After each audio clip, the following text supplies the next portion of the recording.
Welcome to TalentSprint. This is Sylvia. In this video, we will look at subject-verb agreement. Now, what is this subject-verb agreement?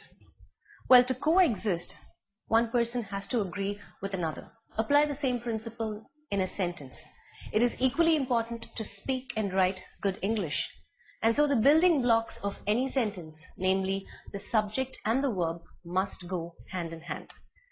Now, there is a cornerstone rule when it comes to subject-verb agreement, which is a singular subject always agrees with a singular verb and a plural subject always agrees with a plural verb. Let's understand this rule through an example. Let's look at these two sentences here.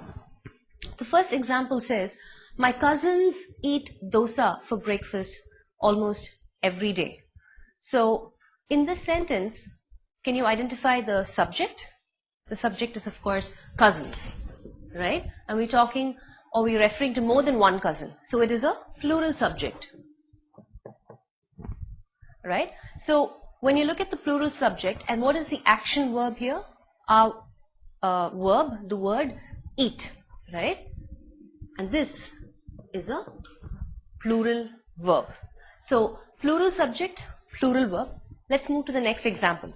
My brother eats cereal for breakfast. My brother, on the other hand, eats cereal for breakfast. So my brother, I'm referring to one subject, right? Singular subject. And the corresponding verb to agree with that singular subject is eats with a S, right? So this is what I meant about the cornerstone rule. Plural subject agrees with plural verb. Singular subject agrees with singular verb. Now, a lot of us tend to get confused when it comes to nouns and verbs. See, for example, if I take a noun and if I add an S, I'm actually changing it from a singular to a plural noun, right? Let's look at that through some examples again. Right? So if you look at these words, pen, pens, right? All these are nouns. Book, books. Chair, chairs. Shirt, shirts. So when I add an S to the noun, right, all of it becomes plural. But it's exactly the opposite when it comes to verbs. When you add an S, it refers or denotes a singular verb. Let's look at some examples for that as well. So these are all nouns. Now let's look at some examples for verbs. When you look at these examples, all of this is singular subject. One word, sings. Bee stings. Dog barks. Employee works. Right? So remember this, and therefore you don't have to get confused when you're trying to select or identify the singular verb pertaining to the singular subject. Okay, so let's dig deeper and understand subject-verb agreement through some rules. Okay, let's look at our first rule. Our first rule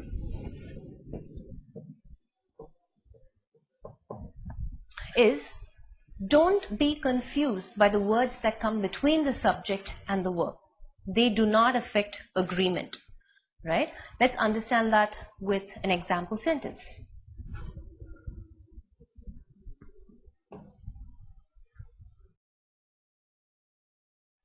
So, looking at this example sentence, it says, the mayor together with his two brothers is going to be indicted for bribes. Now again, let's identify the subject here. The subject here is the mayor. Singular subject, right? Now, there are a couple of words that are coming in between the subject and the verb. The verb is going, right? Having said that, together with his two brothers, you might get confused with another subject there, which is the two brothers, which is a plural subject. So we need to be very careful to identify what is the main subject, right? The mayor, together with his two brothers, is additional information, right? Added phrase. So we'll have to ensure that the verb agrees with the subject, which is the main subject, and that is a singular subject. So here, it's is and not are. Okay, so let's write down that rule.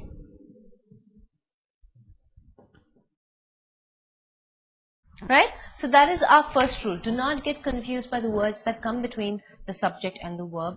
They do not affect agreement. Let's move to our second rule. When sentences begin with here or there, the subject will be placed after the verb. So care needs to be taken to identify the subject. Let's understand that rule through an example. So looking at this example sentence, it says there are several reasons why you should reconsider your decision. So here the sentence begins with there, right? So can you identify the subject here? There are what? Several reasons. So reasons is my subject, which is a plural subject. We're referring to more than one reason. And therefore the corresponding verb or the verb that has to agree is a plural verb, which is are, right? So keep this in mind. Let's put that rule down.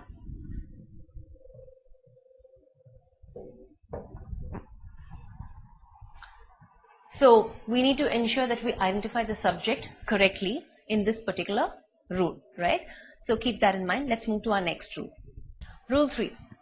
When two subjects are joined by and, they typically require a plural verb form. Let's look at an example.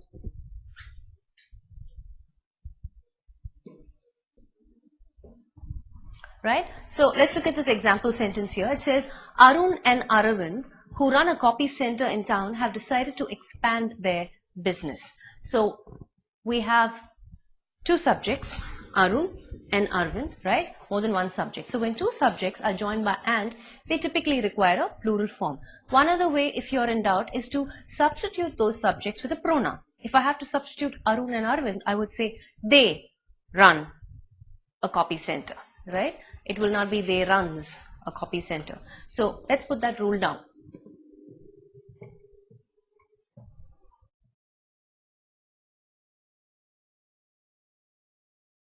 Right? Let's move to our next rule. Rule 4. Now prepositional phrases that come between the subject and the verb do not affect agreement again. Let's understand that with an example. The example reads, the issues of inflation and tax reform continue to be on everyone's mind. Right? So here again, what is the subject? The issues. Right? More than one issue. Which is of inflation and tax reform. So the issues continue, right? That is our verb, again, which is a plural verb corresponding or agreeing with the plural subject, the issues, to be on everyone's mind. So where is the prepositional phrase? Right here, of inflation and tax reform, right? Beginning, usually a prepositional phrase begins with a preposition, right? So it has to begin with a preposition, in fact. So issues of inflation, tax reform. So don't get confused. Again, the prepositional phrases that come between the subject and the verb do not affect agreement. Let's put that rule down.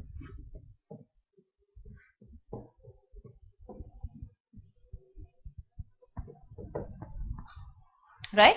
So this is another rule that we need to keep in mind. Let's move to our next rule. Rule number 5. Indefinite pronouns typically take the singular verb form. I'm sure you're familiar with indefinite pronouns, right? Everybody, anybody. Right? Let's look at an example. The example reads, everybody on this team tries really hard to please the new coach.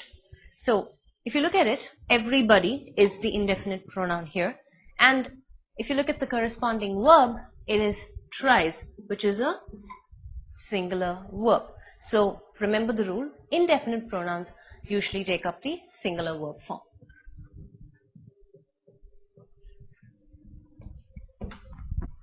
Okay, another example, everybody wants to be loved. Wants is the action word, the verb there with an S, singular verb, right? Everybody again is my indefinite pronoun. Let's move to our next rule. Rule number 6. If the subjects are both singular and are connected by the words either or, neither nor, not only but also, the verb is singular. Let's look at an example. So here, in the example that reads, Preeti or Anu, singular subject, connected by or, right? And the verb is singular again, because we're referring to either one of them at that point of time, right? So only one person, either Preeti or Anu prepares the conference room each week. Okay, let's move to our next rule, but let's put that down here.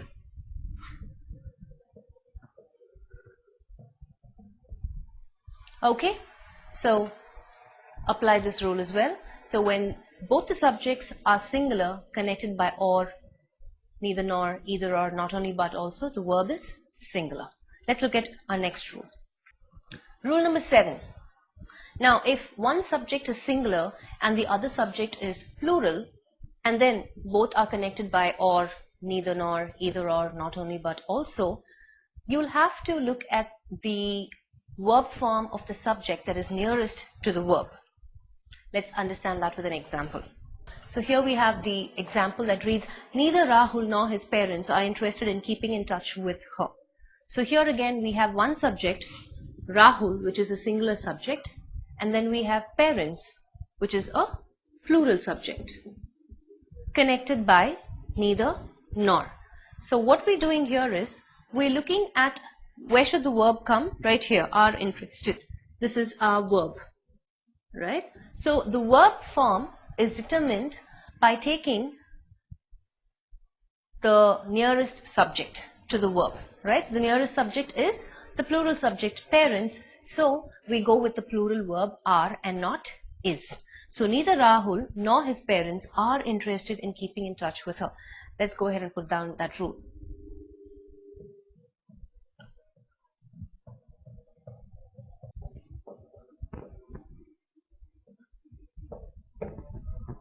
Right?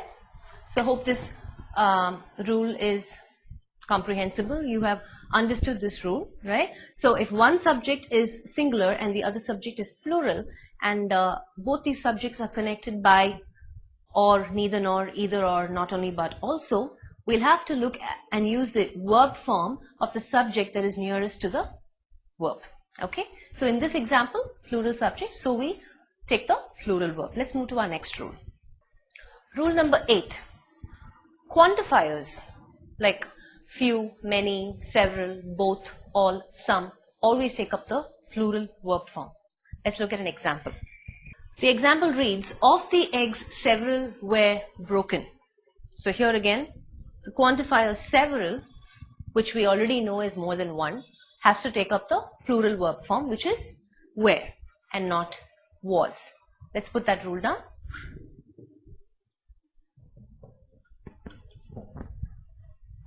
Alright, so remember this. Let's move to our next rule. Rule number 9. When units of measurement for distance, time, weight, height, volume, money, etc. are used as subjects, they usually take up the singular verb form. Let's look at an example. The example reads, 20 kilometers is not a great distance in these days of fast-moving vehicles. 20 kilometers is not a great distance in these days of fast-moving vehicles. So, units of measurement of distance here take up the singular verb form. So, let's put that rule down.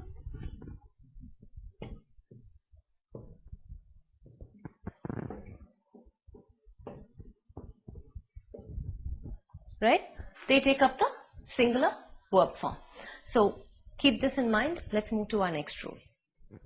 Rule number 10. When gerunds are used as a subject of a sentence, they take up the singular verb form. Let's look at an example. The example reads, reading helps you learn English. Verb plus ing, which is the gerund form, acting as a noun. What helps you learn English? Reading helps you learn English. So it functions as a noun, but it is a verb plus ing in form, and that is a gerund. So when gerunds act as subjects of the verb, they take up the singular verb form, helps. Let's put that rule down.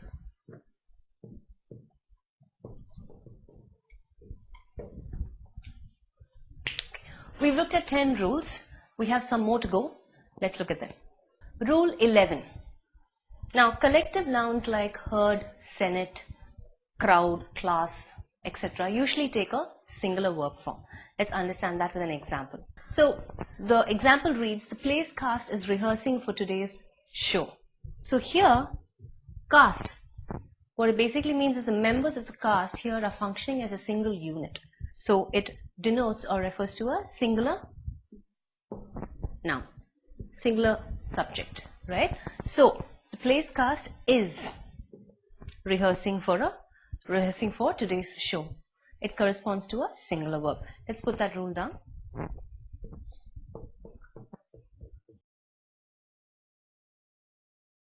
This is Rule 11. Let's move to Rule 12. Rule 12. Titles of books, movies, novels are considered as singular and they take up a singular verb form. Let's look at an example. The example reads, Midnight Children is a book written by Salman Rushdie. So, if you look at it, here again, it's the title of a book. A movie or a novel typically is a singular subject and they always take a singular verb form. Let's put that rule down.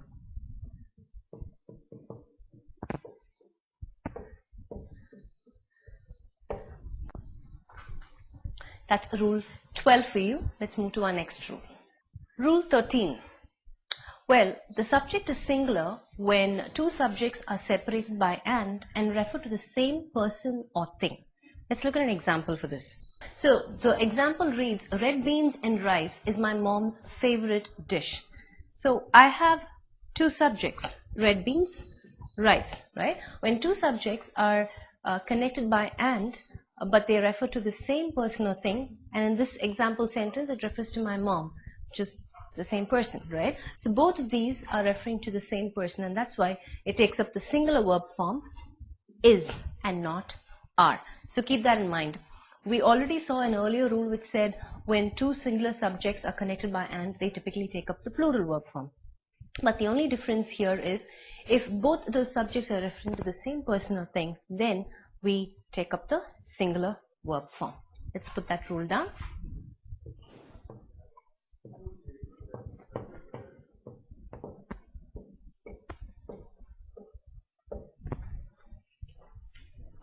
That's Rule 13 for you. Let's move to our next rule. Rule 14. If one of the words each, every or no come before the subject, the verb is singular. Let's look at an example.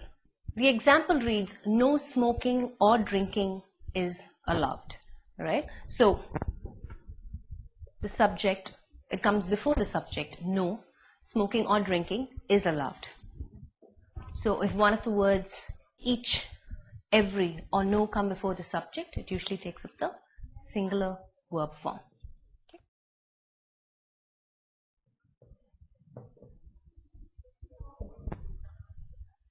Each, every or no come before the subject, it takes up the singular verb form. Let's look at our last rule.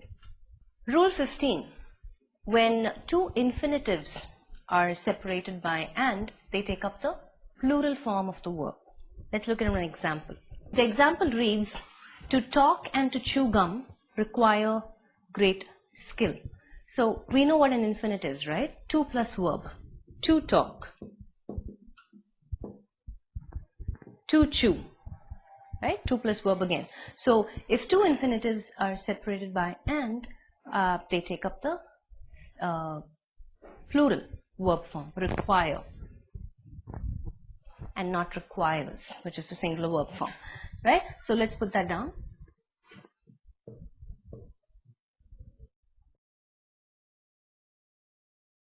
So let's look at this rule again. If two infinitives are separated by and, they take up the plural verb form. So we've covered quite a bit of rules in understanding how the subject agrees with the verb. Now let's apply this learning through an exercise.